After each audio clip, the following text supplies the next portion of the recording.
Republic Act Number 7394, Consumer Act of the Philippines. Article 16, Section 9 of the Constitution states that the state shall protect consumers from trade malpractices and from substandards or hazardous products. Article 1, Short Title. This act shall be known as the Consumer Act of the Philippines. Article 2, Declaration of Basic Policy. It is the policy of the state to protect the interests of the consumer, promote his general welfare, and to establish standards of conduct for business and industry. Towards this end, the state shall implement measures to achieve the following objectives. The following objectives are: first is protection against hazard to health and safety. Second, protection against deceptive, unfair, and questionable sales acts and practices. Third, provision of information and education to facilitate sound choice and the proper exercise of rights by the consumer. Fourth, provision of adequate rights and means of redress. And fifth, involvement of consumer representatives in the formulation of social and economic policies. What are the consumer rights? The right to safety, the right to information, the right to consument, the right to redress, the right to consumer education, the right to health. Implementing agencies: DOH, DTI, Department of Agriculture, Kagawaran ng Edukasyon, Republika ng Pilipinas. Violations and/or prohibited acts under Republic Act 7394. Sale of consumer products that are considered prohibited or banned under Republic Act Number 7394, such as injurious, dangerous, unsafe, and hazardous products, including the importation of products that have been banned or withdrawn from their country of manufacture. Deceptive, unfair, and unconscionable sales acts, or practices that the aim of which is to induce consumers to enter into a sales or lease transaction of any consumer product or service through false representation, fraudulent manipulation, or any other similar means, or taking advantages of consumers' inability to give valid consent. Mislabeling of consumer products or services. Selling of defective products when such is not intent of the buyer. False, deceptive, and misleading advertisement. Consumer Compliance. Article 159. Consumer Compliance. The concerned Department of Commerce an investigation upon petition or upon letter compliant from any consumer, provided that upon a finding by the Department of prima facie violation of any provision of this Act or any rule or regulation promulgated under its authority, it may motu proprio or upon verified compliant commerce formal administrative action against any person who appears responsible therefor.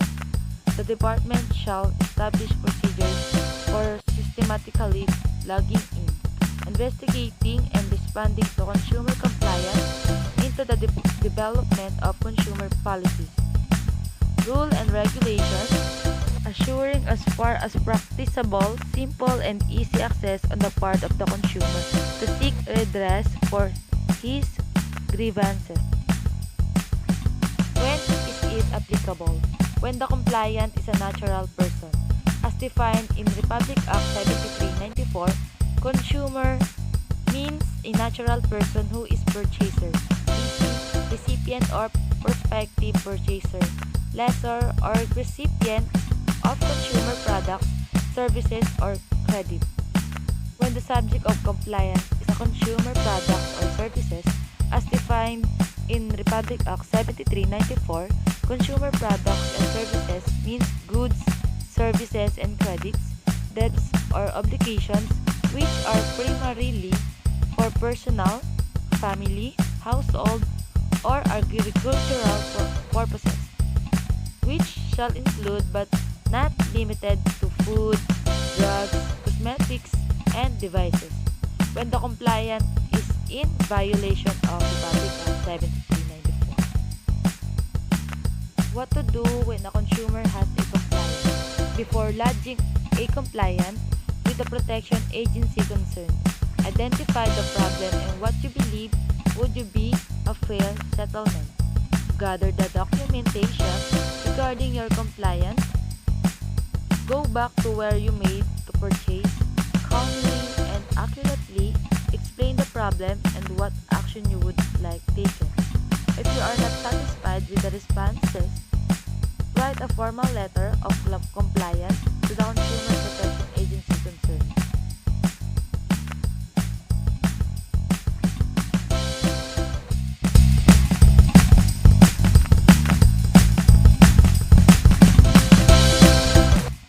This is the compliant form. How DTI handles compliance.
Prescription of action. Any compliant of a consumer as defined under Section 1, Rule Number 2 of this order for violation of the Consumer Act shall be filled within 2 years from the time the consumer transaction was consummated, or the deceptive or unfair and unconscionable act or practice was committed, or in case of hiding defects, from the date of discovery thereof. After the said period of the filling thereof shall be barred. Department Administrative Order Number 07 Series of 2006 DTI.